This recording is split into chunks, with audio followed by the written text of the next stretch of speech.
I just finished retreat.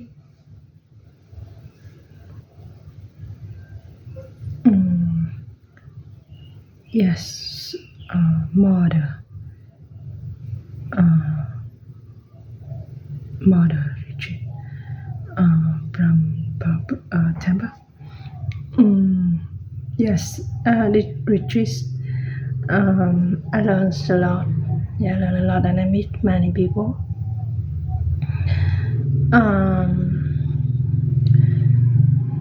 A few first day, I come there for working, for doing many jobs, and then the first day, I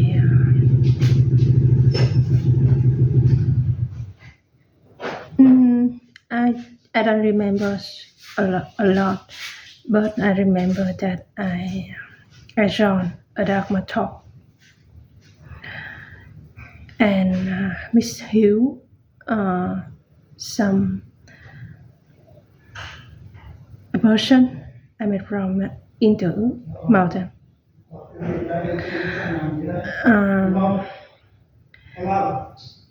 Her mother just passed away. Her mother passed away.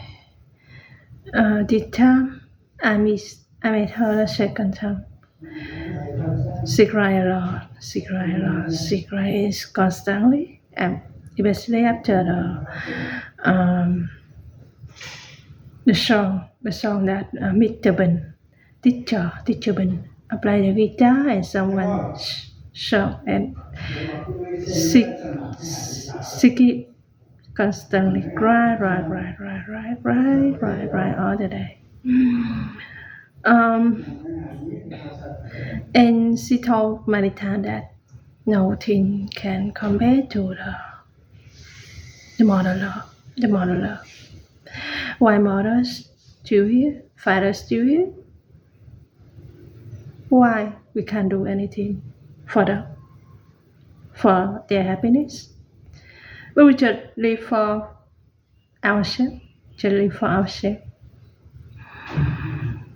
And the second day, I run also a Dharma talk, not a Dharma talk, but a small group that have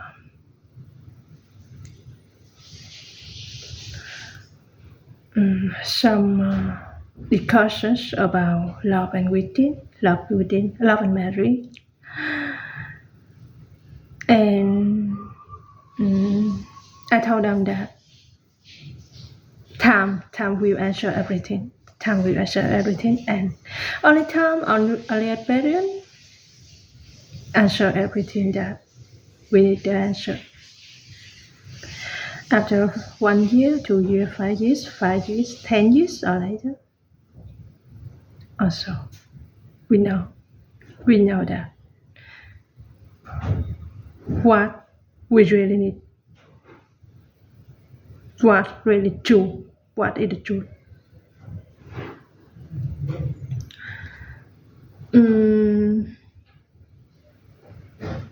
Yeah. And now also the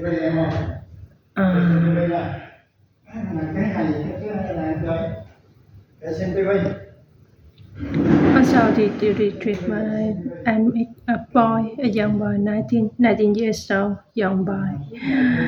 He had me what my job, but and I told him that I work in a temple. That not my fault. I didn't do anything wrong. I think so. And I will remember all the eyes come to in front of me. Sit at the view, look at me. Many people around me looking at me. And after all, I think I still happy person. I still have mom and dad beside me. Not important. More than that is enough. I think I know now. Today we read the All Back Quack Cloud. Yes, of course, from Technical and the chapter 11, Moonlight Flute. I like the chapter because it has flute, the instrument that I often play these days. Moonlight Flute. Udain Devadatta Kimbila Vedaya Mahamana Kulu Gayi and Anaruda was Sikaka friends who visit more often to reconstruct related and added. In addition to another, they would visit the close advisor when he became king. They like to begin their debate after several glasses of wine, giving in to his friends with Sirada often keep the royal musician and dancer performing fine to the night. Devadatta could wasn't lately about political matter, and Udin and Mahan and Mad debated tirelessly every bond Devadatta met. Siddhartha's political. Sometimes the middle of a dance song, Siddhartha would look over to find Anuruddha nodding, half asleep, and awkwardly wearied by the evening activity. He would know that Anuruddha and the two would steal outside where they could wet the moon and listen to the nearby stream. Anuruddha was Mahaya's younger brother. Their father was Prince Aritodana, Sikada's paternal uncle. Anuruddha was an affable, handsome fellow, much admired by the court lady. Though he himself was not inclined to pursue romance, sometimes Siddhartha and Anuruddha would sit in the garden till the midnight.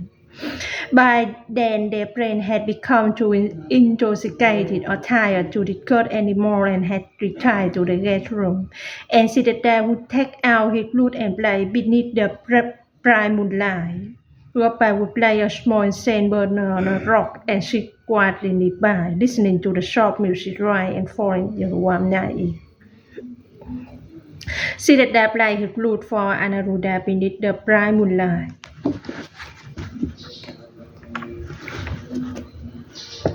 Time flew, and the day for Yasudhara to give birth approached when Bamita told her that she did not need to return home to give birth, as Bamita herself was then living in Kapilavatu.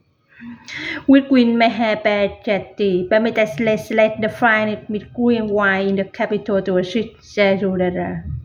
On the day Yasudhara went into the labor, both Queen Gautami and Queen Bamita were there. A solemn and its patterned atmosphere pervaded the palace. Although King Sakudana did not show his presence, Shraddha knew that the king actually awaited news of the birth in his own water.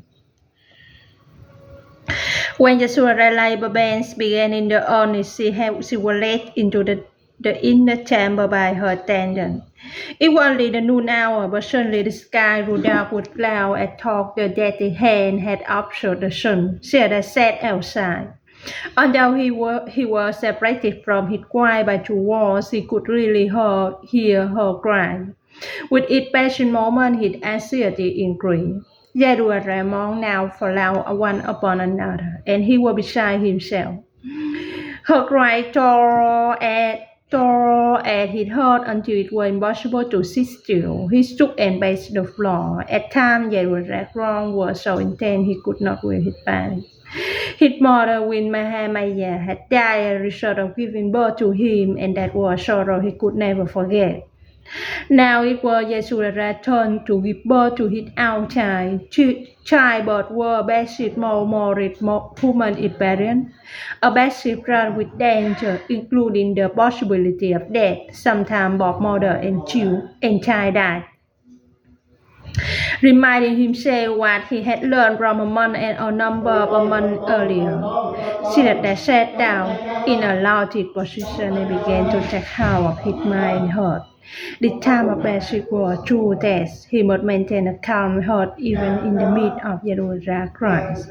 Suddenly the image of a newborn child aroused in his mind. It was the image of his own child. Everyone had hoped he would have a child and would be happy for him. Once he did.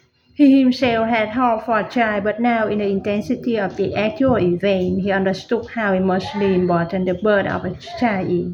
He had not yet found his head, but he did not yet know where he was going. And yet he was having a child. Was he not pity for the child? Yayura cried abruptly stopped. He stood up. What had happened? He could feel his own heartbeat. He observed his breath again in order to regain his calm. Just at the moment the cry of an infant arose. The baby was born, see that white sweat from his forehead. When Gautamir opened the door, looked in at him, she smiled and she knew that Yayura was safe. The wind sat down before him and said Rupa had given birth to a boy. Seda smiled, looked at his mother with gratitude. I will name the child Rahula. That afternoon, Seda entered a room to visit his grandson. Yayura gazed at him, her shining eyes filling with love. Their son lay by her side, sword and shield, and Seda could see only his blonde little face. Seda looked at Yayura as if to ask something. Understanding, she nodded her assent and gestured for Seda to pick Rahula up. Seda lifted the infant in his arms as Yayura watched. Seda felt as though he was floating, and yet his heart was heavy with worry. Yayura rested for several days. When Gautami took everything from preparing special food to tending the fireplace to keep mother and child warm. One day after they returned home, Seda visited his grandson, and as he held Rahula in his arms, he marveled at how precious and fragile a human life was. He recalled the day he and Yayura had tended the funeral of the poor child 4 years old. The body still lying born, it deadbed when Seda said to her right. All sign of life had vanished, and the child's skin was pale and waxing, its body no more than skin and bone. The child mother knew beside the bed, whiting her teeth and then crying again. A moment later, a bad man arrived to perform the funeral rite. Neighbor who had kept an all-night view leave the child corpse onto a bamboo stretcher they had made to carry the body to the river. Seda and Yayura followed the procession of poor villagers. A simple funeral pyre had been set up by the river bank following the bagman's instruction. The people carried the stretcher down to the river and submerged the body. Then they lifted it back up and laid it on the ground for the water to drain away. It was a purification rite, for the people believed that the water of the Bengal River could clean bad karma. A man moved from over the funeral pyre, and then the child body was placed upon it. The barman held a lit torch and walked around the pyre while chanting. Seda recognized the basil from the Veda. After the barman had trickled the pyre 3 times, he lit it and it soon burned into flame. The child mother, brother, and sister waited. Before long, the fire consumed the little boy's corpse. Seda looked at Yayura and saw her eyes were filled with tears. Seda felt like crying too. Child, where now do you return? He thought. Seda handed Rahula back to Sayudara. He went outside and sat alone in the garden till the evening shadow fell. A servant came looking for him. Your Highness, the wind asked me to find you. Your royal father had come to visit. Seda went back inside. The barley torch had all been lit and flickered brightly.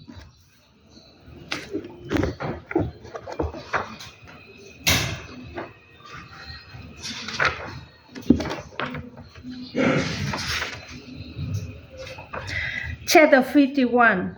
The treasure of inside.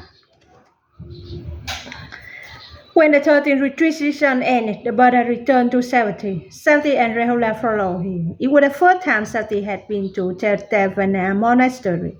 He was delighted to discover how beautiful and inviting a place it was to practice. Chetavana was cool, refreshing, and friendly. Everyone smiled warmly at Savati. They knew that the sutra and tending water butler had been inspired by him. Savati was confident that in such beautiful environment he would make great progress in his practice. He was beginning to understand why the Sangha was unimportant at the Buddha and the Dharma. Sangha was the community of persons practicing the way of awareness. It provides support and guidance. It was necessary to take refuge in the Sangha. Rahula turned 20 years old and Sariputta Buddha performed his ordination ceremony. He was now fully ordained bhikkhu and all the community rejoiced. Venerable Sariputta devoted several days prior to the ordination to give Rahula special teaching. Sakti accompanied him during the sessions and so benefited from Sariputta teaching as well. After Rahula's ordination, the Buddha also spent time to teach him different methods of contemplation. Sariputta were invited to this session too. The Buddha taught them the contemplation of the six sense organs, eyes, ears, nose, tongue, body, and mind on the six sense object, form, sound, smell, taste, tactile object, and object of mind. And the six sense consciousness, eye consciousness, ear consciousness, nose consciousness, taste consciousness, body consciousness, and mind consciousness. The Buddha showed them how to look deeply into the impermanent nature of the 18 domain of sense called the 18 dhatu, which comprise the six sense organs. The six sense object, the six sense consciousness of internal object of sense, perception around because contact between the sense organ and the sense object. All the domain of sense depended on each other for existence. They were all permanent and interdependent. If one could understand that, one could penetrate the truth of the emptiness of self and transcend birth and death. The Buddha gave regular the teaching on the emptiness of self in a great detail. He said, Rahula, among the five senses, body, feeling, perception, mental, formation, and consciousness, there is nothing that can be considered to be permanent and nothing that can be called self. The body is not a cell. The body is not something that belongs to the cell either. The cell cannot be found in body, and the body cannot be found in the cell. There are three kinds of view of cell. The first is that the body is a cell, or the feeling, perception, mental, formation, or consciousness are the cell. The other belief in skunk as cell, and it is the first wrong view. But when one says the skunk are another cell, one may fall into the second wrong view and believe that the cell is something that is independently from the sankat, and the sankat are its possession. This second wrong view is called sankhya, is different from the cell. The third wrong view consists in the belief that there are present on the cell of sankhya, and there is the presence of the sankhya in the cell. This is called the belief in the presence of sankhya and cell in each other. Rahula, practicing deeply the meditation on the emptiness of the cell means looking into the five sankhya in order to see that they are neither cell belonging to cell nor interbeing with the cell. When we overcome the three wrong view, we can appear the true nature of emptiness of all the Dharma. Something noted how a bhikkhu at Jetavana named Thera never spoke to anyone else. He always worked alone. Venerable Thera did not disturb anyone, nor did he violate any person, and yet it seemed to Sakti that he did not live in general harmony with the rest of the community. One Sakti tried to speak with him, but he walked away without reporting. The other bhikkhu nicknamed him the one who lives alone. Sakti had often heard the Buddha encourage the bhikkhus to avoid it to talk, meditate more, and develop self-sufficiency. But Sakti felt that Venerable Thera would not live in the kind of self-sufficiency the Buddha intended. Confused, Sakti decided to ask the Buddha about it. The next day during his Dharma talk, the Buddha smiled at Elder Thera. He asked him, is it true that you prefer to keep to yourself and that you are routine alone, avoiding contact with other bhikkhu?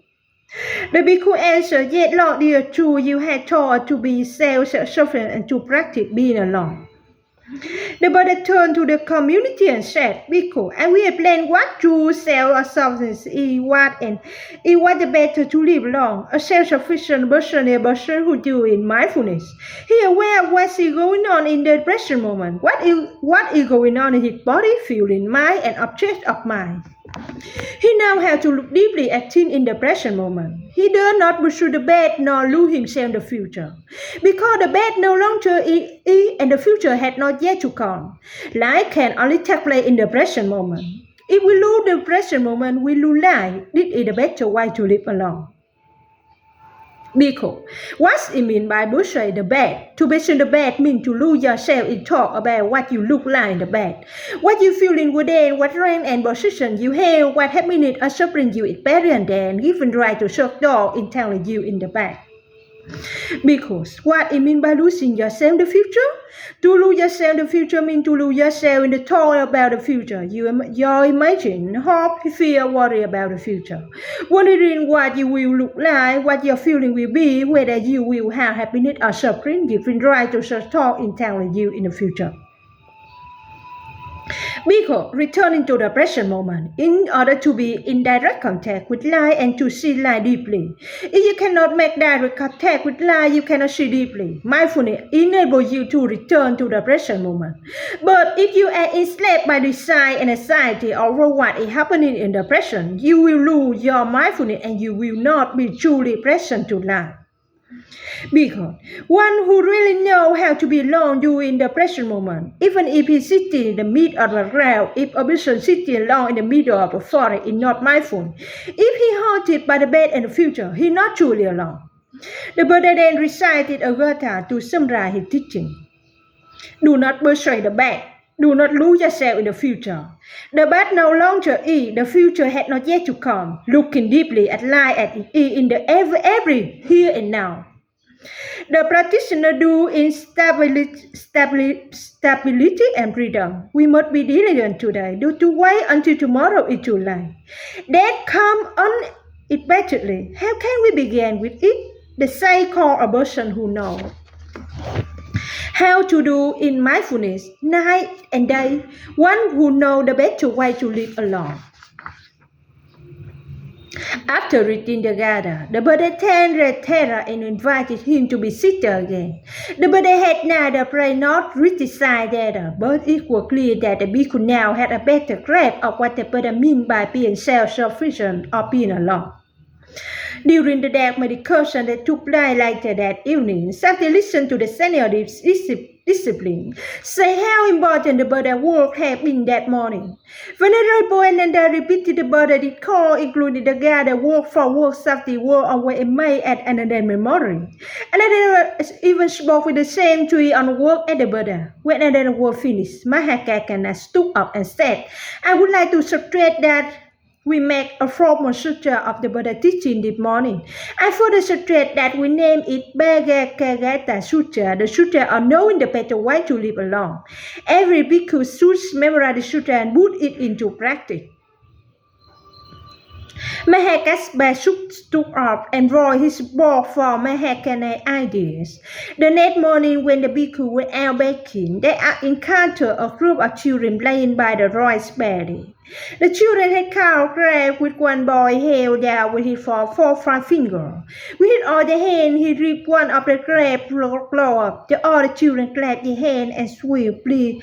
With that reaction, the boy ripped the other claw off, and he tore off the crab leg off. One by one, he took the crab back into the paddy and caught another one. When the children saw the Buddha and bhikkhu arrive, they bowed their head and then returned to tormenting the next group. The Buddha told the children to stop. He said, children, if someone ripped off your arm or leg, would it hurt? Yes, teacher, the children answered. Did you know that crab feel pain just as you do? The children did not answer. The Buddha continued, the crab eat and drink just like you. It had parents, brother and sister. When you may suffer, you make its family suffer as well. Think about what you are doing. The children are a bit sorry for what they had done, seeing that the other villagers had gathered around to see what he and the children were talking about. The Buddha used a caution to offer teaching about compassion. He said, everyone living being deserving to enjoy a sense of security and well-being. We should protect life and bring happiness to others. All living beings, whether large or small, whether two-legged or four-legged, whether swimmer or flyer, have a right to live. We should not harm or kill other living beings. We should protect the life. Children, just as a mother loves and protects her only child at the risk of her own life, we should open our heart to protect all living beings. All love should encompass every living being on, below, within, outside, and around. Day and night, whether standing or walking, sitting or lying down, we should do in that love.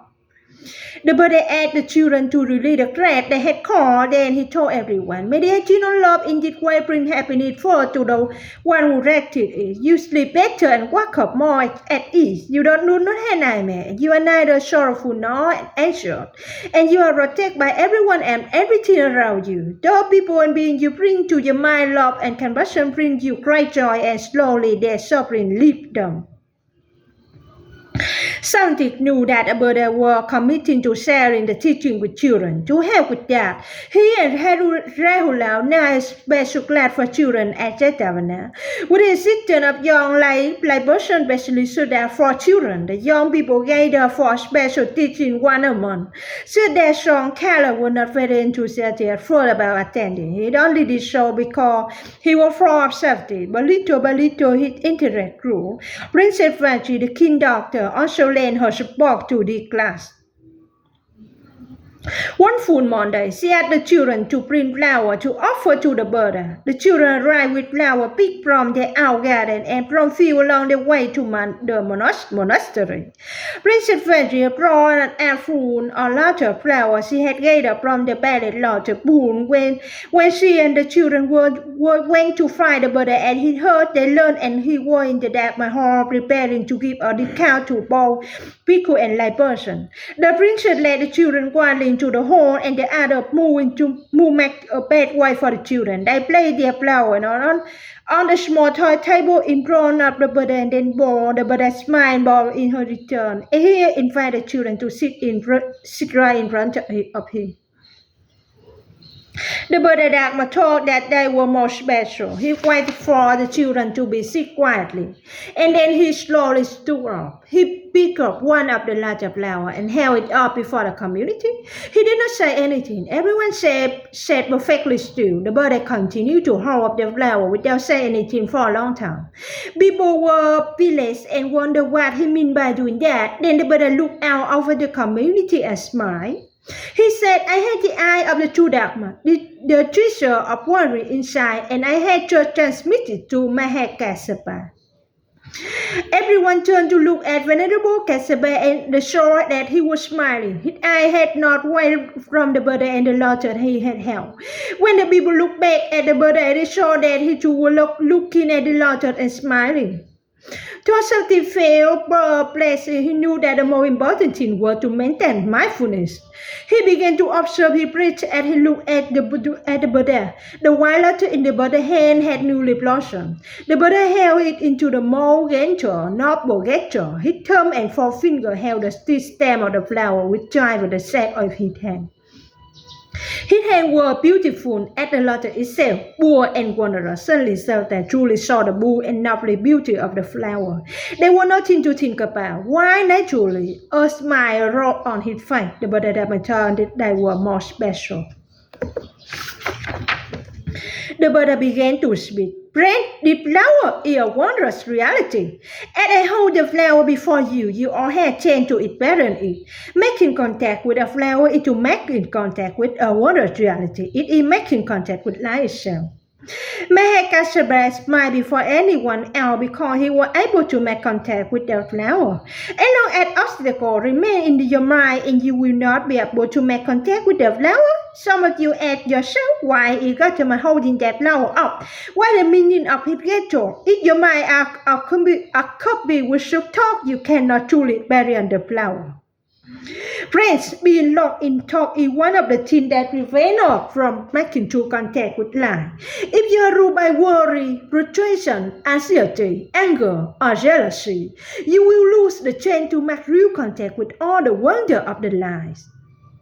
Friend, the lotus in my hand is only real to those of you who do it mindfully in the present moment. If you do not return to the present moment, the flower does not truly exist. There are people who can pass through a forest or sandalwood tree without they ever really seeing one tree. Life is filled with suffering, but it also contains many wonders. Be aware not to see both the suffering and the water in the life. Being in touch with suffering does not mean to become lost in it. Being in touch with the wonder of life does not mean to look outside in the matter. Being touch into truly encountered life to see it deeply. If we directly encounter life, we will understand its interdependent and impermanent nature. Tend to that, we will no longer look ourselves in desire, anger, and craving. We will do in freedom and liberation. Start to feel happy. He will learn he has smiled and understood before the bird spoke. Whenever Mahakasaba has smiled first, he was one of safety teacher and a senior discipline who was warfare on the back. Safety knew he could not compare himself to Mahakasaba and the other either like Sariputta, Mohagalana, and Asati. After all, he was still only 24 years old. Yeah, I just finished 2 chapters and I will continue later. Bye bye. Thank you for listening to me. See you later.